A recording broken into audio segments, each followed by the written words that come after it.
La Voz Universal TV presenta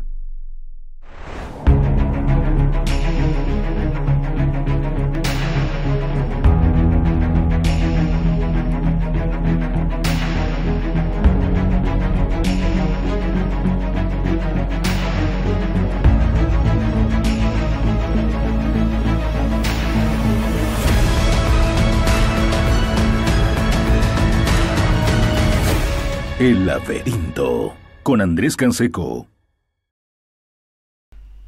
¿Qué tal? Muy buenas, bienvenidos nuevamente a otra entrega de El Laberinto. Ya saben, este programa que emitimos todos los miércoles a partir de las 7:30 de la noche a través de la señal de lavozuniversal.tv, a través de la radio La Voz Universal 91.2 FM y por supuesto en nuestras redes sociales que nos pueden encontrar, ya saben, en Facebook, en YouTube, en Instagram y también en Spotify con el podcast de algunos de nuestros programas.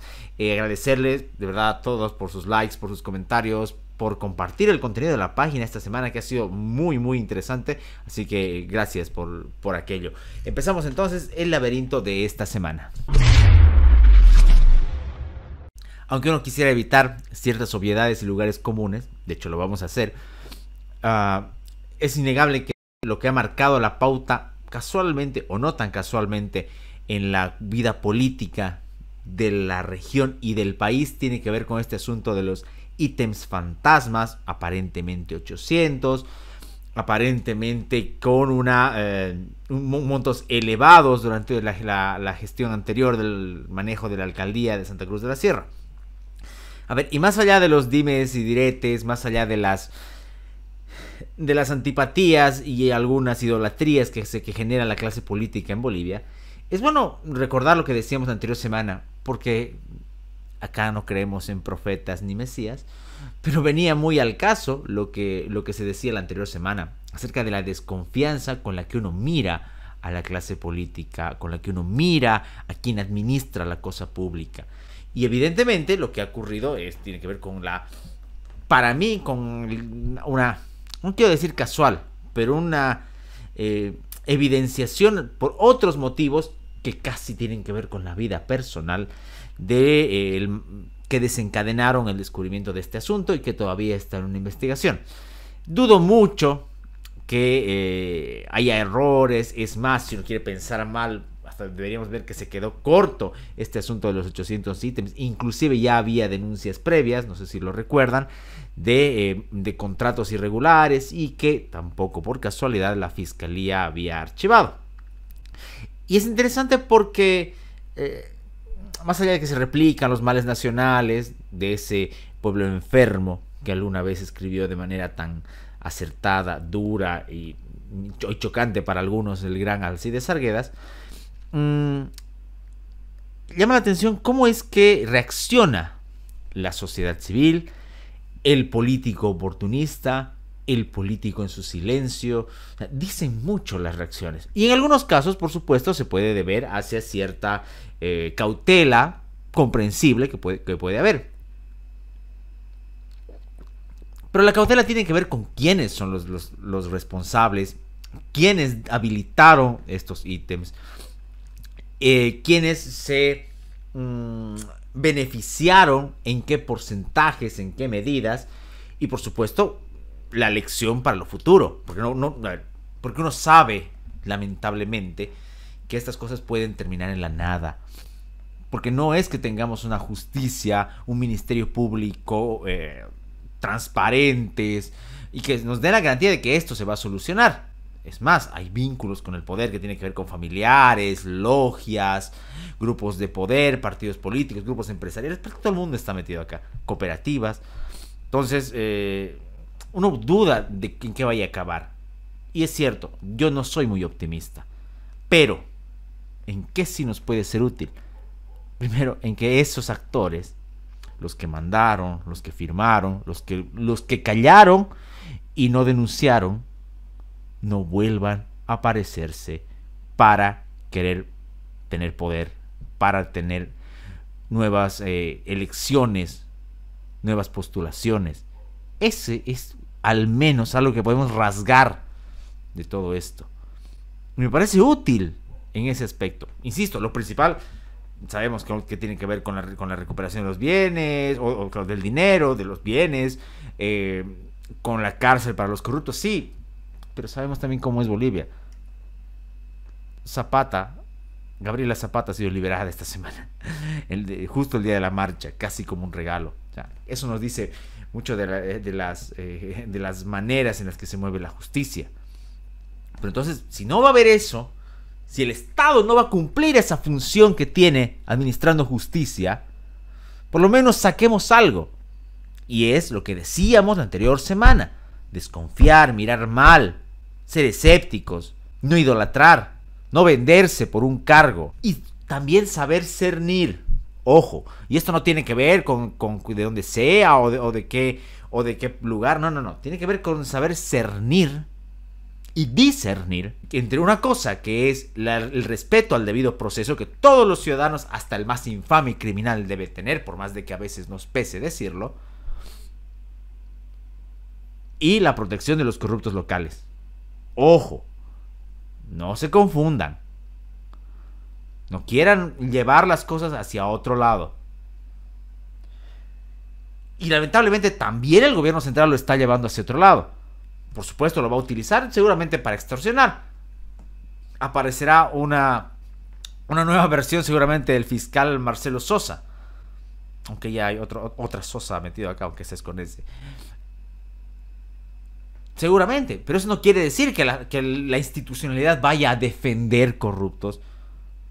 Por supuesto que no. No se trata aquí de los míos, los tuyos, los nuestros.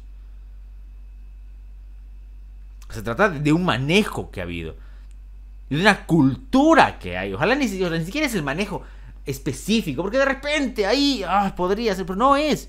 Es una cultura. Usted, ciudadano, usted, individuo libre, que no tiene nexos políticos, que no está cambiándose la chaqueta cada vez que cambia una elección, se da cuenta de que cuando va a una oficina pública, el clip con el que cierra los ojos, ese clip tiene sobreprecio. Ese clip beneficia a alguien. Esa ficción de las licitaciones transparentes, peor de los contratos sin fiscalización. Y ojo, ¿no? Ya sabemos de dónde viene también eso de los contratos sin fiscalización del Consejo, que tampoco puede ser una garantía 100%, pero que por lo menos otorgaría algo de control. Entonces estamos atravesados, no solamente geográficamente, no solo a nivel estructural, sino a nivel cultural también, por esta práctica corrupta. Desde el funcionario que dice: yo solo quiero ayudarle, y todavía hay que darle las gracias. Estamos atravesados por esto. Y estamos pensando que esto se va a quedar aquí, que solo es esto. La danza de los millones hace que muchos bailen a un son que no es el correcto. Y lo dijimos también acá cuando hubo el cambio de administración municipal. Que no pesen esos millones. Que no pesen más los millones verdes que los millones de habitantes de esta ciudad. Y por último, tampoco, obviamente, también está el asunto del gobierno central, que va a querer sacar partido. Y además de querer sacar partido, va a tener cada idiotez. La ministra del Trabajo, lo leo, dice: más allá del daño económico, hay una inmoralidad tremenda. Bueno, estamos bien hasta ahí. Pero ya después se tira todo. Dice: son 800 familias que pudieron haber tenido un salario, pero prefirieron generar un vacío y robar la plata. No, todo mal, todo mal. No es pues una agencia de empleos. Eso de ver al Estado como una agencia de empleos, como un botín para repartir, también está mal. Estamos ya grandes para no meter las manos al fuego por nadie. Peor por esta gente. Y lo interesante es cómo se pasan la bolita, ¿no? No, que no fue de esta administración, que fue de la anterior, que fue de la anterior, que fue de la suplencia. Pero vemos muchas caras conocidas, no solamente como actores, sino como abogados defendiendo a estas personas. ¿No será casualidad? Claro que no es casualidad que Jesús Justiniano esté ahí. No está ahí por su habilidad profesional. Tiene más camisetas y de partidos políticos que equipos en los que ha jugado Zlatan Ibrahimovic. Ese es el problema. Porque no son solo los 800 ítems, porque el día de mañana podrán ser 10, o podrán ser 5, o podrá ser otro caso, o podrá ser una gran construcción de incluso la gestión de Percy Fernández, que a todo el mundo le encanta divinizar y que yo no voy a caer en ese juego. De que nos muestre lo atravesados, lo contaminados que estamos a nivel de corrupción. Y si estamos atravesados a nivel de corrupción, obviamente que es por una responsabilidad de toda esta clase política, pero también hay una responsabilidad ciudadana y una responsabilidad compartida y conveniente. Varias veces, inclusive ha habido alguna autoridad que se ha ocupado de stalkear mis redes sociales para enojarse por esto que voy a decir. Pero a mí me molestan los bufones en política. No digo que no usen las redes sociales, todos las usamos, estamos saliendo nosotros por redes sociales, nos divertimos, decimos bromas, también sobrevivimos, gracias a eso no somos seres amargos. Pero hay que diferenciar muy bien entre usar una red social, utilizar recursos desde y la infantilización del ciudadano y del votante. Porque se está sobredimensionando esto del humor, del manejo del TikTok y demás, etcétera, etcétera. No. Ok, es un recurso, perfecto, todos lo usamos. Pero no subestimemos al ciudadano. No lo infantilicemos. No creamos que solo puede entender el chiste, que solo puede entender el meme, que está perfecto. Pero también el ciudadano puede y debe asumir otra rienda, que es entender los principios que hacen a la convivencia. Ok, no digamos que tiene que leer un montón de textos, no digamos que tiene que profundizar en filosofía política, ok. Pero si partecita de eso que dedican a hacer el show, los memes de políticos, sus videos de TikTok, el tiempo y el esfuerzo que dedican a eso, dedican una partecita a informar, a enseñar, y ellos mismos a reflexionar y a hacer reflexionar al otro, tal vez ganaríamos mucho. Porque más allá de la chabacanería, porque más allá del humor que, insisto, es necesario, el humor debe ser un disparador para nosotros, de ahí decir, tiene razón esto, a ver, ¿por qué es así? Y si bien es cierto que ese esfuerzo debe partir del individuo, el político tiene una responsabilidad al no infantilizarlo.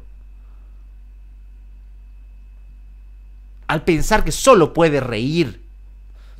Y que el día de mañana, de aquí a 4 o 5 años, va a decir, este concejal o este diputado hizo memes, voy a votar por él. ¿Eso piensan de nosotros? ¿Eso piensan de los ciudadanos? Pero la corrupción no es el único mal que nos ataja. Hay varios. 40 días han transcurrido ya desde el célebre asunto de las Londras, de la toma de rehenes, de las amenazas de muerte, de las vejaciones y de todo aquello. Hay 1 o 2 detenidos, creo que es 1. O sea, a eso también nos vamos con la celeridad con la que suele moverse la justicia y el Ministerio Público y la policía para algunas cosas, y por supuesto la conveniente lentitud para otras, que es algo muy típico también de este régimen. Ahora, ¿qué es lo peligroso de esto? Primero que obviamente que nos habituaremos, lamentablemente, o resignaremos a que esto sea así, a que uno no pueda nunca más recuperar la confianza en las instituciones, a que la impunidad siga existiendo, ya no solamente en delitos políticos, en la violencia de carácter político, o en lo que toca a las convulsiones sociales, sino en lo que es la vida misma del ciudadano. En este caso eran periodistas, aunque no hubieran sido periodistas los afectados, igual debería indignarnos. Así sea un ciudadano de a pie, común y corriente, sin ejercicio periodístico. Por fortuna pudo haber un registro de imágenes. Insisto, 40 días. Para otras cosas la policía mueve inteligencia, se mueven en sus comandos de manera hasta abusiva, pero para esto parece no importar. Por supuesto tiene que ver también con el manejo del Ministerio de Gobierno, con el asunto del INRA, con esta unión perversa, sucia, nauseabunda entre loteadores, facciones del partido, movimientos sociales y demás, y que lamentablemente no nos van a dejar.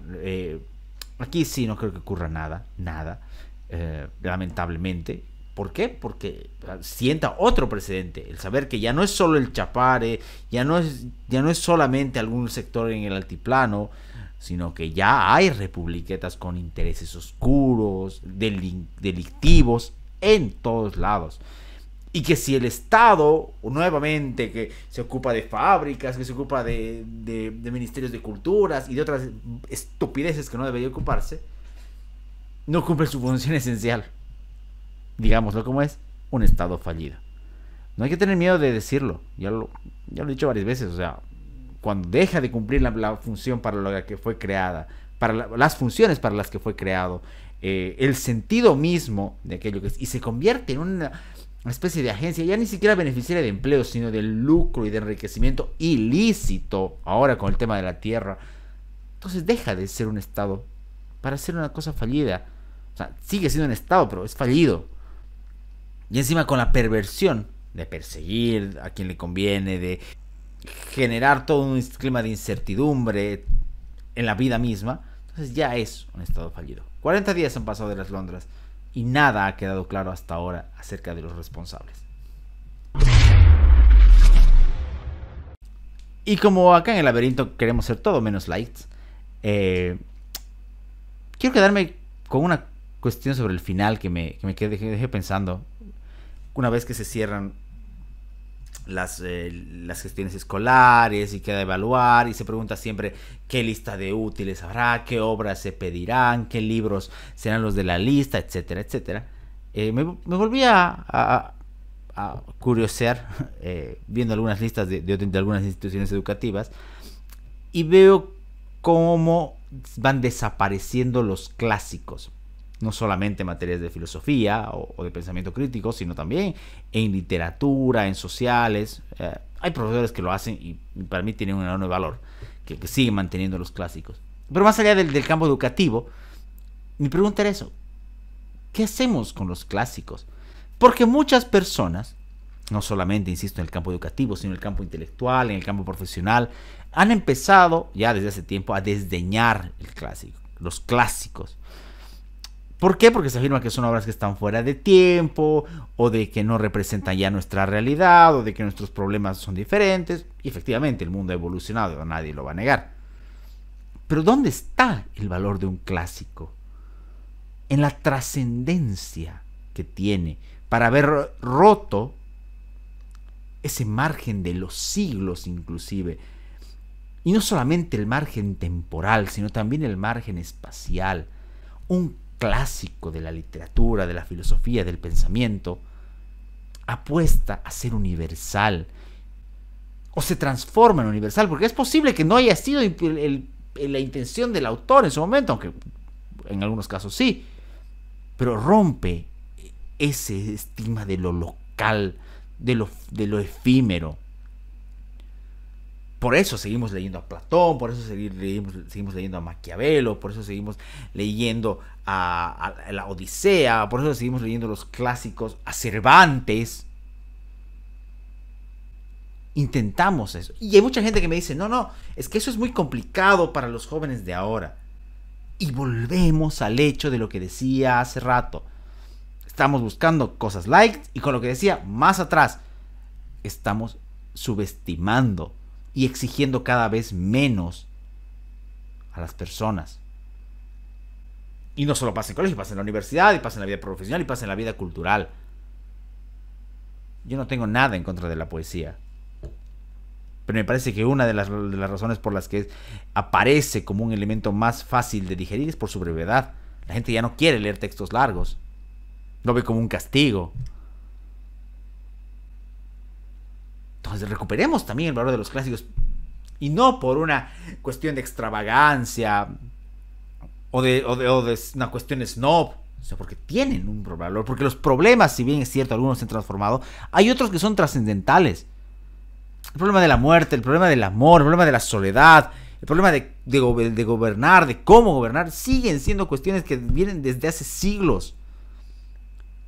Y tal vez, solo tal vez, el haberles volcado la cara y el haberlos archivado sea una de las tantas razones de nuestra decadencia. El haber olvidado esos clásicos. No es que los vayamos a tomar al pie de la letra, ni que creamos que son manuales, por supuesto que no, pero son algo que nos ha dejado testimonio, no solo histórico, sino de contenido. Y es por eso que volvemos también a los clásicos. Voy a quedarme sobre el final con una línea de este fantástico libro de Michel Onfray sobre Henry David Thoreau. Se llama Thoreau el Salvaje, y justamente reflexiona sobre eso. Y nos dice: vivir en compañía de los grandes antiguos, más que los pequeños contemporáneos, frecuentar a los filósofos antiguos y a los sabios orientales, conversar con Sócrates o Zoroastro, es estar menos solo, incluso perdido en el bosque, que junto a los mediocres que pululan. Y es cierto, es estar un poco menos solo, revisar también a los clásicos.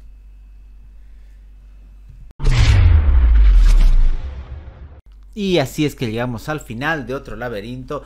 Como siempre, gracias por estar, por aguantarnos, por compartir, por comentar, por dejarnos sus likes y por estar siempre apoyando lo que es este proyecto. Mi nombre es Andrés Canseco, nos volveremos a encontrar la semana en otro laberinto. Que tengan un muy buen descanso.